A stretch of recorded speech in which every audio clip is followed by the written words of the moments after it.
அல்லாஹ் எதை கொடுத்தானோ அதை கொண்டு அடைந்த உள்ளத்தோடு வாழ்பவர்கள் மட்டுமே.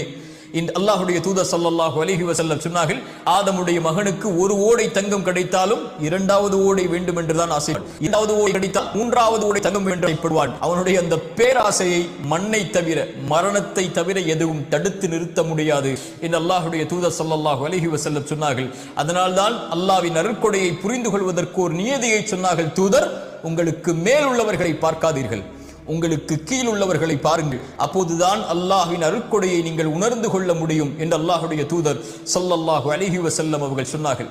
அல்லாஹ்வுடைய தூதர் ஸல்லல்லாஹு அலைஹி வஸல்லம் சொன்னார்கள், அவன் வெற்றி அடைவான் யார் அவன் அல்லாஹ்விற்கு கட்டுப்பட்டு அல்லாஹ் ரப்புல் ஆலமீன் போதுமான வாழ்வாதாரத்தை அவனுக்கு கொடுத்து அல்லாஹ் கொடுத்ததை கொண்டு குறைவுபடாமல் நிறைவோடு வாழக்கூடியவன் வெற்றி பெறுவான் என்று அல்லாஹ்வுடைய தூதர் ஸல்லல்லாஹு அலைஹி வஸல்லம் சொன்னார். அல்லாஹ்வுடைய தூதர் மேலும் சொன்னார்கள், அழகிய செய்தி.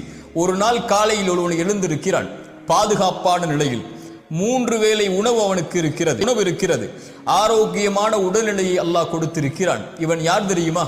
3 வேளை உணவு, ஆரோக்கியம், பாதுகாப்பு, இந்த 3ம் ஒருவனுக்கு கொடுக்கப்பட்டால் அவன் அதை கொண்டு திருப்தி அடைந்து விட்டால் ஒட்டுமொத்த உலகமும் அவனுக்கு கிடைத்ததை போல் என்று அல்லாஹ்வுடைய தூதர் ஸல்லல்லாஹு அலைஹி வஸல்லம் அவர்கள் சொல்கிறார்கள்.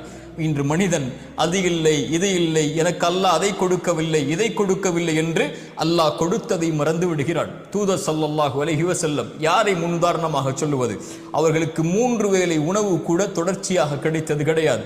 2 நாள் தொடர்ச்சியாக அவர்களுடைய வீட்டில் அடுப்புகள் எரிக்கப்படுவது கிடையாது. 2 நாள் அவர்களுக்கு ரொட்டியும் எண்ணெயும் அவர்களுக்கு உணவாக கூட கிடையாது. பசிக்காக வயிற்றில் 2 கல் சுமந்து அந்த பசியை கட்டுப்படுத்தி வைத்திருந்தவர்கள்.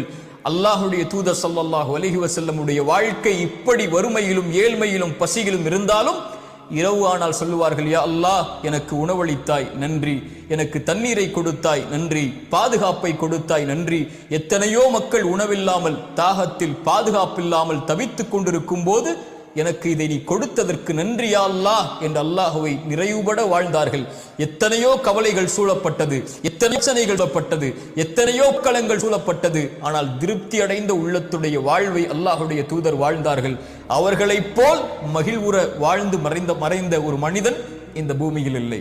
அல்லாஹ்வுடைய தூதர் ஸல்லல்லாஹு அலைஹி வஸல்லம் சொன்னார்கள், அதனால்தான் ஜிப்ரீல் வந்து என்னிடத்திலே சொன்னார், 5 விஷயங்கள், எதை வேண்டுமானாலும் செய்து கொள்ளுங்கள், ஒரு நாள் மரணித்து விடுவாய். யாரை வேண்டுமானாலும் நேசித்துக்கொள், அந்த உறவை ஒரு நாள் பிரிந்தே தீருவாய். எதை வேண்டுமானாலும் செய்து கொள், செயல்களில் நன்மையோ தீமையோ அதனுடைய கூலியை பெற்றே தீருவாய். இரவு வணக்கம்தான் ஒரு இறை நம்பிக்கையாளனுடைய கண்ணியம். ஒரு இறை நம்பிக்கையாளனுடைய கண்ணியம் என்பது மனிதர்களை விட்டு தேவையற்று